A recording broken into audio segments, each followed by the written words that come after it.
بعد الفيديو ده مش هتحتاج تعرف أي حاجة لا عن الداث ايترز ولا عن عائلة مالفوي، وما تنساش تعمل لايك وفولو علشان تعرف عن عوالم الفانتازيا اللي غيرك ما يعرفوش. مين هم الداث ايترز؟ الداث ايترز هم اعوان فولدمورت اللي بدأوا معاه من نهايات الستينات وبداية السبعينات، وهم ناس كان يعرفهم من خلال هوجورتس. عائلات زي مالفوي ولسترينج وروزير اللي هم الناس اللي كانوا معروفين ان هم مؤمنين ببقاء الدم النقي، كانوا مجرد اتباع واعوان وكانوا بيقدموا لفولدمورت كل الحاجات اللي هو محتاجها، وما كانش ليهم اسم اساسي الا بعد ما فولدمورت اتحول من توم ريدل للورد فولدمورت.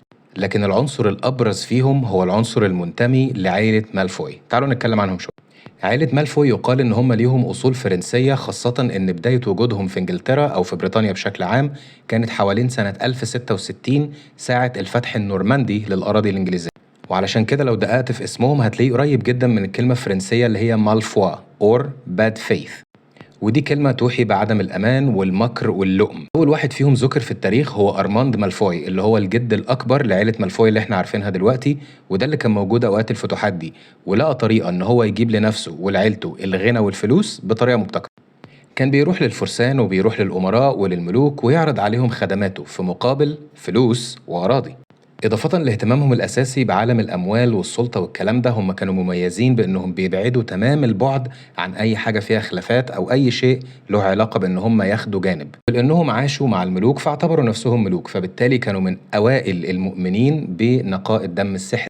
والأهم من كل ده إن هم كانوا دايما بيدوروا على البقاء، لو الملك وقع بيختفوا، لو الملك رجع بيرجعوا. وعلشان كده هم كانوا أبرز ناس وأكبر ناس لما فولدمورت وقع سابوه واختفوا، وعلشان كده فولدمورت غضبته عليهم كانت أشنع. في القرن ال17 جنانهم بأنهم يكونوا جزء من السلطة والملك خلى واحد فيهم اسمه لوشيوس مالفوي الأول، وده جد دريكو أو بمعنى أدق أبو جده، حاول إنه يتجوز ملكة لم يذكر اسمها في التوقيت ده وطبعا اترفض. الجميل في الأمر إن هم كانوا بيعبروا عن حاجة من الحاجات اللي تسببت في وقوع فولدمورت، وهي مسألة إن الغاية تبرر الوسيلة أيا كانت ومهما كانت.